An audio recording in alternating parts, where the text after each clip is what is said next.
Welcome back. आज हम class 12 economics का चैप्टर 3A स्टार्ट करेंगे, डिमांड एनालिसिस। इस पर्टिकुलर चैप्टर में हम डिमांड के बारे में डिटेल में स्टडी करने वाले हैं। सो चैप्टर स्टार्ट करते हैं। Let's C demand analysis. Introduction देख लेते हैं सबसे पहले चैप्टर का। So let's begin with the chapter. You have already studied the concept of utility in the previous chapter.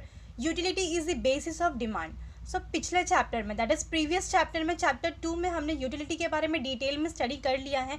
Utility का पूरा कॉन्सेप्ट हमने स्टडी किया है डिटेल में।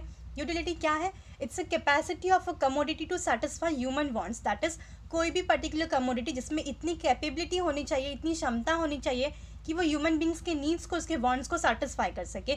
ये होता है utility. In simple words utility क्या है? कॉमन लैंग्वेज में अगर समझे तो यूटिलिटी मतलब यूजफुलनेस। कोई भी कमोडिटी जो ह्यूमन बींग्स के लिए यूजफुल हो वो क्या है? यूटिलिटी। ऑलराइट, दैट इज कोई भी कमोडिटी इंडिविजुअल क्यों डिमांड करेगा? बिकॉज वो उसके लिए यूजफुल है। अगर उस कमोडिटी के अंदर उतना कैपेबिलिटी है कि वो ह्यूमन बींग्स के नीड्स को, उसके वांट्स को सेटिस्फाई कर सके, तो वो यूटिलिटी है। इसके लिए यूटिलिटी जो है वो डिमांड का बेस है। इसलिए हमने पहले यूटिलिटी स्टडी किया चैप्टर 2 में। अब हम चैप्टर 3A में स्टडी कर रहे हैं डिमांड। ऑलराइट, यूटिलिटी में जनरेट अ डिजायर और a need to have a particular commodity, but utility on its own can not generate demand for a commodity. So utility से डिज़ायर जनरेट हो सकती है किसी भी पर्टिकुलर कमोडिटी के लिए। That is need to have a particular commodity. हमें ये पता है कि हमें ये कमोडिटी चाहिए, कोई पर्टिकुलर चीज़ हमें चाहिए होती है, उसे लेने की इच्छा होती है और चाहत होती है। ये यूटिलिटी जनरेट कर सकती है, किसी भी कमोडिटी को पाने की इच्छा जनरेट कर सकती है यूटिलिटी। बट यूटिलिटी अकेले डिमांड जनरेट नहीं कर सकती। हमें ये पता है कि हमें ये कमोडिटी चाहिए, हमें ये चीज़ चाहिए, हमें इसे लेने की, खरीदने की इच्छा तो है, बट ज़रूरी नहीं है कि हम वो पर्टिकुलर कमोडिटी डिमांड भी करें। Alright, this chapter is an effort to analyse the concept of demand. और इस चैप्टर में हम यही स्टडी करने वाले हैं। क्या? डिमांड। ये जो पूरा कॉन्सेप्ट है डिमांड का, इसे ही हम डिटेल में इस पर्टिकुलर चैप्टर में स्टडी करेंगे। Demand analysis is concern with human behaviour. और जो डिमांड एनालिसिस है कि किस तरीके से ह्यूमन बींग्स डिमांड करते हैं किसी भी कमोडिटी का, ये हम कैसे स्टडी करेंगे? ह्यूमन बिहेवियर के साथ में स्टडी करेंगे। ऑलराइट, कि ह्यूमन बींग्स किस तरीके से बिहेव करते हैं, किस तरीके से वो किसी भी कमोडिटी को डिमांड करते हैं, ये हम डिटेल में इस पर्टिकुलर चैप्टर में स्टडी करेंगे, दैट इज डिमांड एनालिसिस में। ऑलराइट, सो मीनिंग स्टडी कर लेते हैं। What is mean by demand? Let's see. In ordinary language demand means a desire. Desire means an urge to have something. So अगर हम simple language में समझे, ordinary language में demand क्या है? Demand means desire. डिज़ायर का मतलब क्या है? Simply an urge to have something. That is हमें कोई चीज़ चाहिए, इच्छा है, हमें चाहत है कि हमें ये चीज़ खरीदनी है, लेनी है। ये क्या है? डिज़ायर। ऑलराइट, अगर हमें कोई चीज़ चाहिए होती है तो हम उसकी डिमांड करते हैं। सिंपली ये है demand. In economics, demand means a desire which is backed up by willingness and ability to pay. But economics में demand का मतलब थोड़ा सा डिफरेंट है, बिकॉज हमें कोई चीज़ चाहिए होती है और हमें लगता है कि हमें ये लेना है, तो हम उसको डिमांड नहीं बोल सकते। इकोनॉमिक्स में डिमांड का मतलब क्या है? डिज़ायर। मतलब हमें ये चीज़ खरीदने की इच्छा तो है, and which is backed up by willingness, but चाहत भी होनी चाहिए कि हमें लेना है, एंड एबिलिटी टू पे, और इतनी कैपेबिलिटी भी होनी चाहिए कि हम उसके लिए पे कर सकें, पैसे दे सकें। ये पूरा का पूरा मिला के होता है demand. Alright, that is demand is equal to desire plus willingness plus ability to pay. Alright, जब ये तीनों मिलते हैं तब जाके इकोनॉमिक्स में डिमांड बनता है पूरा। ऑलराइट, एग्जाम्पल यहाँ पे दिया है, समझते हैं। If a person has a desire to purchase a television set but does not have an adequate purchasing power, then it will be simply desire and not a demand. यहाँ पे एकदम simple सा एग्जाम्पल क्या दिया है? कोई particular person है, individual है, उसे डिज़ायर क्या है? उसे क्या इच्छा है कि उसको टेलीविजन सेट खरीदना है, टीवी सेट खरीदना है उसे, ये उसकी इच्छा है, डिज़ायर है। But does not have adequate purchasing power, लेकिन उसके पास उतने पैसे नहीं है, एबिलिटी टू पे नहीं है। ऑलराइट, उतने पैसे नहीं कि वो पर्टिकुलर टीवी सेट परचेज कर सकें। तो ये क्या है? सिंपली उसका इच्छा है, डिज़ायर है।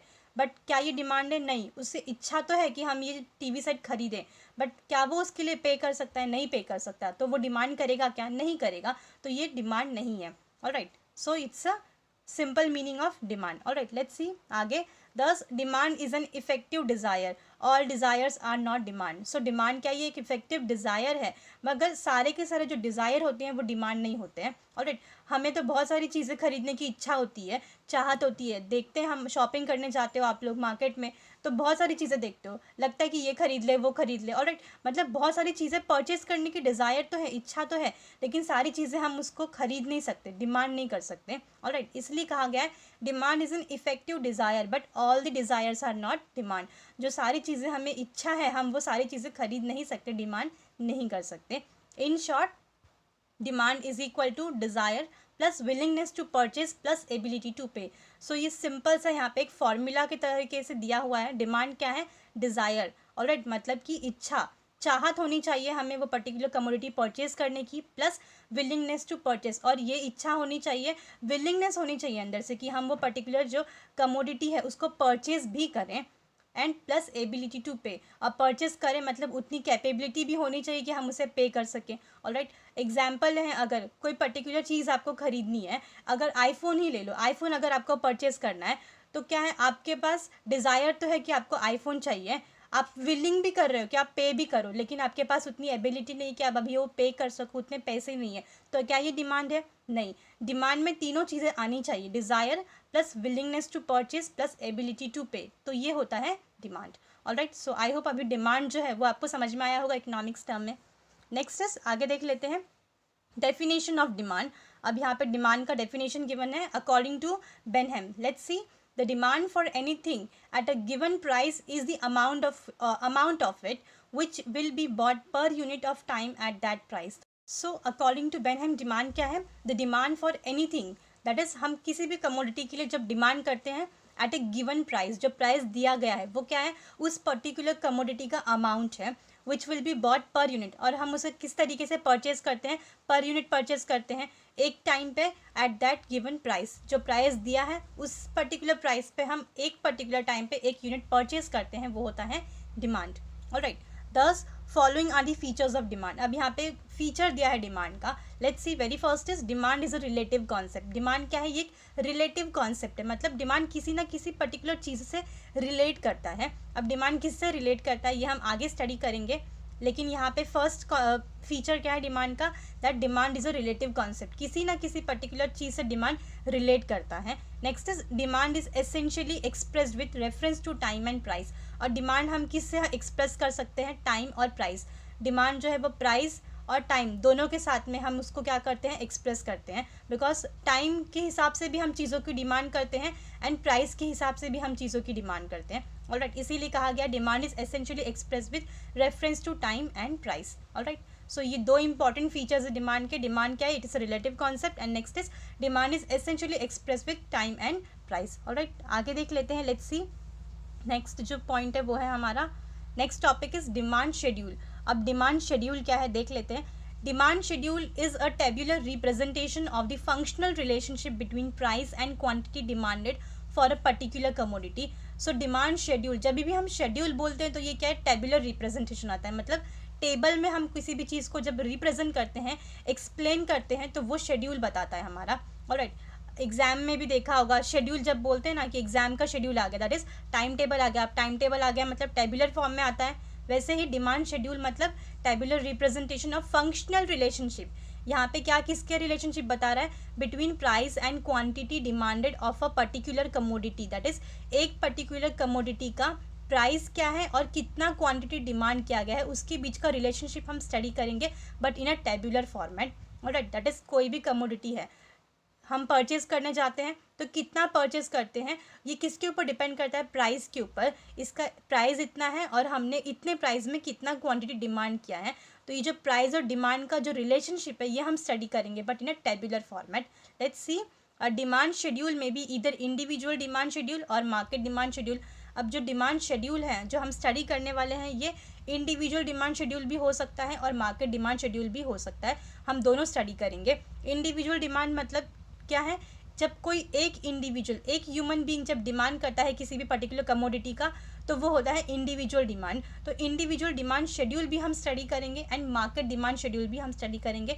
जब मार्केट में बहुत सारे लोग किसी भी पर्टिकुलर कमोडिटी की डिमांड करते हैं तो वो होता है market demand. So individual demand भी स्टडी करेंगे एंड मार्केट डिमांड भी स्टडी करेंगे in a tabular format. Let's see, very first is individual demand schedule. अब इंडिविजुअल डिमांड शेड्यूल देख लेते हैं। Individual demand is the quantity of a commodity demanded by a consumer at a given price during a given period of time. So individual demand क्या है? जब एक consumer एक time पर कितना क्वांटिटी डिमांड करता है किसी भी पर्टिकुलर कमोडिटी का एट अ गिवन प्राइस, ये होता है इंडिविजुअल डिमांड। इंडिविजुअल डिमांड में हम सिर्फ एक कंज्यूमर के पॉइंट ऑफ व्यू से स्टडी करेंगे और कि एक कंज्यूमर कितना डिमांड करता है, कितनी क्वांटिटी ऑफ कमोडिटी डिमांड करता है एट अ गिवन प्राइस, ये होता है इंडिविजुअल डिमांड। लेट्स सी, आगे देख लेते हैं। Individual demand schedule is a tabular representation showing different quantities of commodities that an individual consumer is prepared to buy at various prices over a given period of time. सो अब हम individual demand schedule study करेंगे, that is table के format में हम individual demand study करेंगे कि किस तरीके से एक इंडिविजुअल कंज्यूमर कोई एक पर्टिकुलर कमोडिटी परचेस करने जाता है तो अलग अलग प्राइजेस के ऊपर वो कितनी क्वांटिटीज ऑफ कमोडिटीज परचेस कर रहा है एट अ गिवन टाइम, वो हम स्टडी करेंगे। So let's see, very first is this can be explain with the help of following individual demand schedule. तो अब ये जो पर्टिकुलर इंडिविजुअल डिमांड शेड्यूल है ये हम किस तरीके से स्टडी करेंगे, तो यहाँ पे एक पर्टिकुलर टेबल है, टेबल के हेल्प से हम यहाँ पे इंडिविजुअल डिमांड शेड्यूल स्टडी करने वाले हैं। Let's C table 3.1। So table 3.1 जो है ये क्या है, इंडिविजुअल डिमांड शेड्यूल जो है यहाँ पे रिप्रेजेंट कर रहा है। हम इस टेबल से स्टडी करेंगे कि किस तरीके से एक पर्टिकुलर इंडिविजुअल जो है वो कितने प्राइस पे कितनी क्वांटिटीज डिमांड करता है। Let's see, very first column जो है वो प्राइस ऑफ कमोडिटी है, दैट इज एक कमोडिटी का प्राइसेस क्या है, एंड सेकंड कॉलम में quantity demanded of a commodity x, that is जो इंडिविजुअल है वो कितनी क्वांटिटी डिमांड करता है उस पर्टिकुलर कमोडिटी की इन केजीज है। ऑलराइट, सो वेरी फर्स्ट क्या है, 10 रुपीज़। जब प्राइस 10 रुपीज़ है कमोडिटी एक्स का तो उसने 1 kg डिमांड किया है कंज्यूमर ने। जब प्राइस 8 रुपीज़ हुआ, प्राइस कम हुआ है तो कितना डिमांड किया है, 2 kgs। जब प्राइस 6 रुपीज़ हुआ है तो 3 kgs डिमांड किया है। 4 रुपीज़ प्राइस होने पे 4 kgs डिमांड किया है, एंड जब प्राइस 2 रुपीज़ हो गया है तो 5 kg डिमांड किया है। हम यहाँ पे क्या देख सकते हैं, जैसे जैसे प्राइस कम होते जा रहा है वैसे वैसे क्वांटिटी डिमांडेड जो है वो इंक्रीज होते जा रहा है। जब 10 रुपीज़ था तो सबसे कम डिमांड किया था क्वांटिटी, और जब प्राइस 2 रुपीज़ हो गया तो सबसे ज़्यादा उसने क्वांटिटी डिमांड किया है। Alright, let's C table 3.1 shows different quantities of commodity X purchased by an individual consumer at various prices. So ये जो टेबल 3.1 हमने अभी ऊपर देखा इसके अंदर क्या बताया है, quantity of commodities purchase by an individual, individual ने एक्स कमोडिटी कितना परचेज किया है एट वेरियस प्राइस लेवल्स, मतलब अलग अलग प्राइस पे उसने कितनी अलग अलग क्वांटिटीज़ डिमांड की है। इससे हमें ये समझ में आ रहा है, it can be observed that less quantity of commodity is demanded at rising prices and more quantity of commodity is demanded at falling prices.